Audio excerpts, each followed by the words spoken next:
Hello friends, welcome to my channel. So we have ended with one more volatile or rather important week in Wall Street and things are looking quite lackluster, but there are lots of things which are happening across the globe, and because US market is the center of each and every economic junction, obviously it has to digest each and everything. So let us see what has happened in the last 1 week and what will probably happen in the upcoming week as far as the US market. And I'll welcome you all to another session of US Weekly Market Report, where we are going to discuss the events that had happened in the last 1 week and probably impact the market going forward. But before that, if you haven't yet subscribed my channel yet, just hit on the subscription button. Also hit on the notification bell along with the all button to get my updated video notification. So first of all, we are going to discuss about the charts later on. First news is China's property giant Evergrande files for bankruptcy protection in US market. Now, if you want to read the commodity, you have to look at the China market because they are the largest consumers of commodities, and if China is slowing down, it does have an impact. And Evergrande does make news couple of months back, and it is now emerging again as the news. I mean, in terms of news, and let us see what will probably happen going forward. Number two, stock market faces a perfect storm as high rates and China fears bite, analyst warn. Now, if somebody is telling you that the rate will come down at this point of time and this will happen, that will happen. I mean, after 2 years of fiasco, I have seen everybody. If it does not matter how much experience he or she has, everybody turns wrong. I mean, you have also gone through lots of news, but the thing is, everybody got wrong in the last 2 years, and I'll go what the central bank is saying that this time, because there is no other rationale which is telling me that the analyst turns right, and they hardly have anything left in their hand, even central bankers, because they are saying they will behave what the data is telling us. So I'll also go with the central bankers and their decisions. Okay, and things will not become perfect again or not become stable again until and unless something breaks. So there is no doubt about it.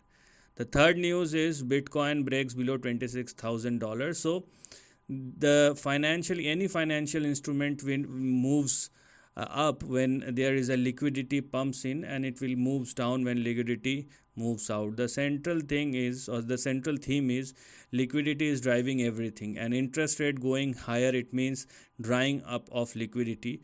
Obviously we have a value finding mechanism for US equity market, but we do not have proper mechanism for crypto market, and this is a different kind of instrument. But anyway, the central theme is liquidity comes in, liquidity moves out, and when interest rate moves higher, it does not matter you are invested in stocks or crypto, everything will go down, I mean, in their own circumference.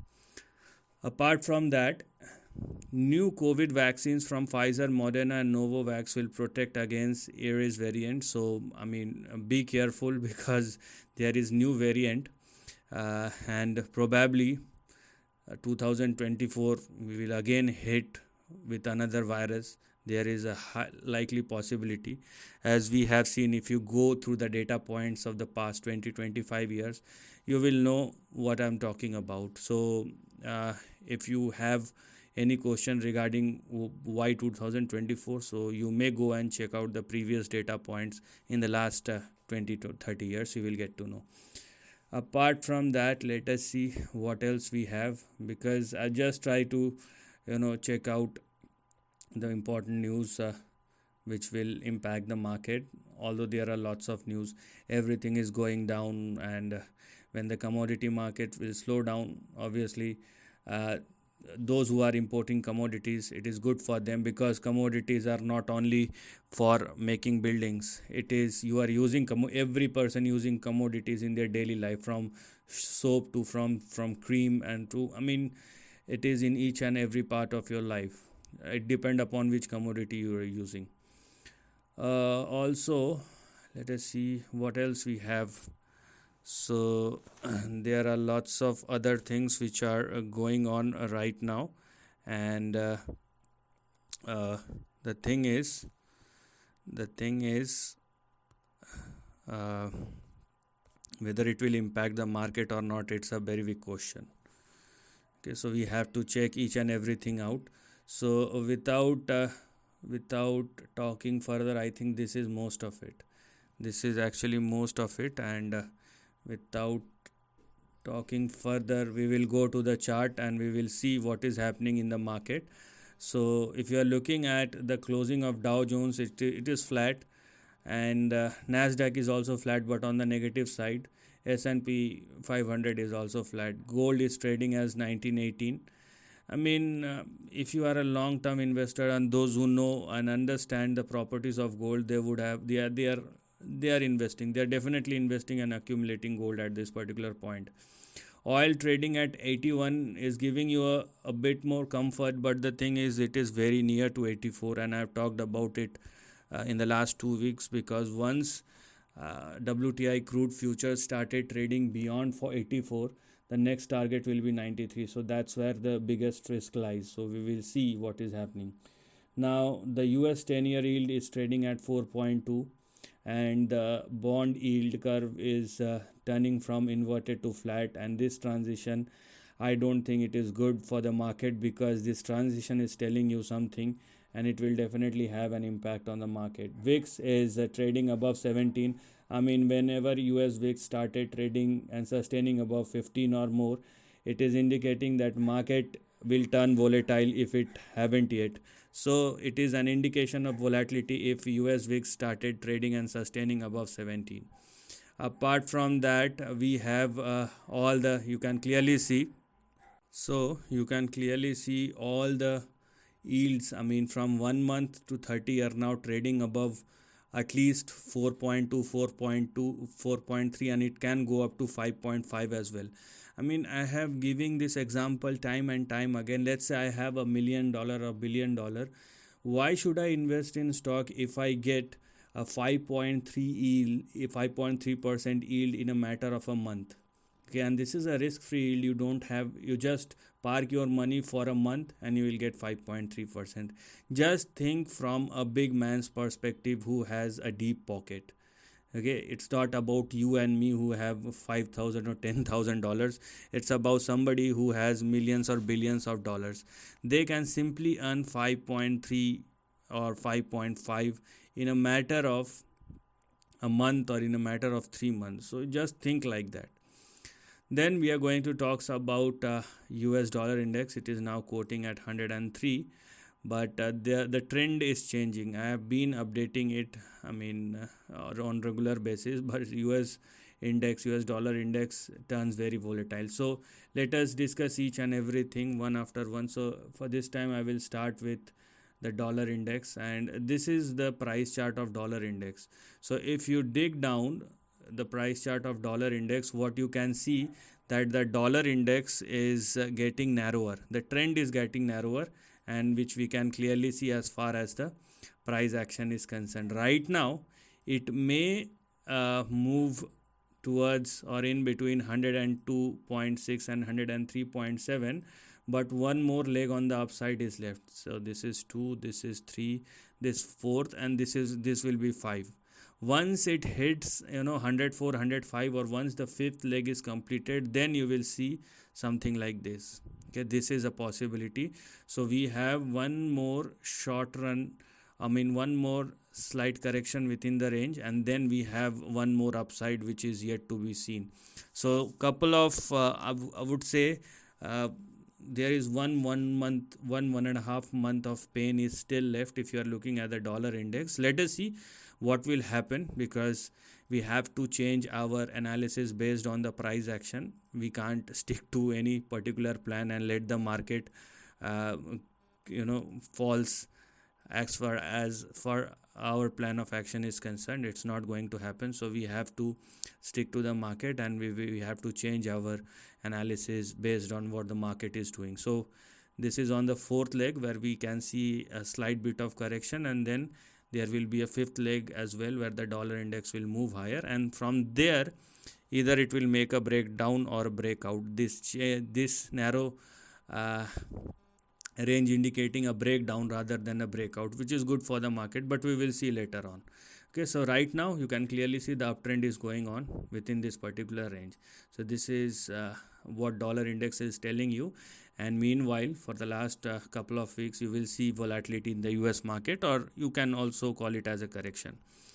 Apart from that, let's talk about DJI or the Dow Jones, because we have nothing much to talk about, because when the market is going lower, there is nothing much to talk about. When market is going higher, everybody will start jumping in. So this is the price chart of Dow Jones, and some more correction is yet to be seen. It is not very big because Dow Jones is very near to the support, and some more correction is yet to be seen. So what do we have in front of us?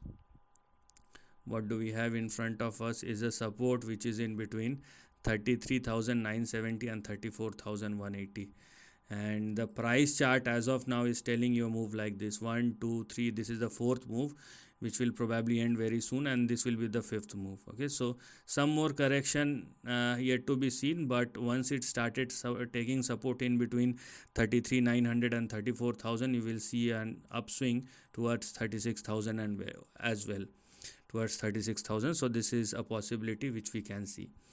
Now the next is about the Nasdaq. Obviously the Nasdaq leads from the front on both the side, and this is the price chart of Nasdaq, and Nasdaq is not showing very enthusiastic trend, because obviously the swing is much more, but uh, not all hope is lost, because if you're looking at the price chart of Nasdaq, it is also showing that the downtrend, if it takes support somewhere near 12,960, you will see the downtrend will over, and from there you will see the next up move. So this is what the chart is telling you.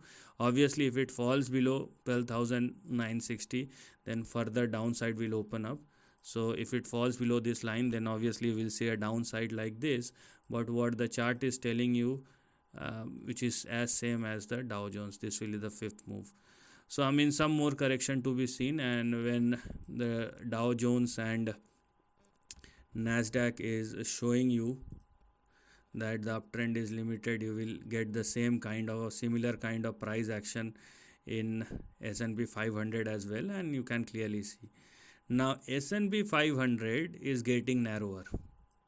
S&P 500 it has a similar kind of price pattern which we can see as far as the dollar index is concerned. So somewhere in between 4,190 and 4,290 is something that we are going to look at as far as our next support in S&P 500. So this is the range, and this will be the fifth move. We have to see whether there will be a move like this, there is a breakout, or it will hit the resistance, and from there you will see a correction. So S&P 500 is indicating something else when you compare the same with Dow Jones and the Nasdaq. So this is what we have as far as the equity indices is concerned, because there is some more correction to be seen, but this is not going out of the range as of now. If there is anything beyond the range, we will look at it after the end of the upcoming week, not right now. Also, let's talk about Bitcoin, because we have seen what the Bitcoin is doing and what one should do right now. So there is a big, if you're looking at the short term, this is not at all looking good. This is literally not looking good, and these kind of moves actually distort or disturb the trend, and it takes time. It will definitely take time to restore the stability again. Right now it has just turned from the highs of 31,000, so now it will turn as a resistance level. So this level of 31,000, or in between 31,000 and 32,000, so this is 31,700, is going to be your resistance level, and the next support is obviously the current low. Now it turns range bound, and it all depends upon the price action beyond the range. And on the downside we have 15,600 and 17,900. So now don't if you are not very interested, but as far as the current price is concerned, but still want to observe this price chart, then ignore this range in between 15,000, 17,000 on the downside and 31,700 on the upside. If Bitcoin started trading above 31,700, then you can go higher, and if it falls below 15,600, then you will see further downside will resume again. So just leave the range as far as the current price action of Bitcoin is concerned. It turns volatile in the very near term. So this is what we have, some more volatility. As far as the current price action is concerned, you can clearly see some more volatility which is left in the market, but there is nothing called a big decline or a big crash kind of situation which is happening right now. Obviously, what will happen tomorrow, nobody knows, but we cannot, this is not my job to predict the doomsday. I'm just doing the price analysis which is visible.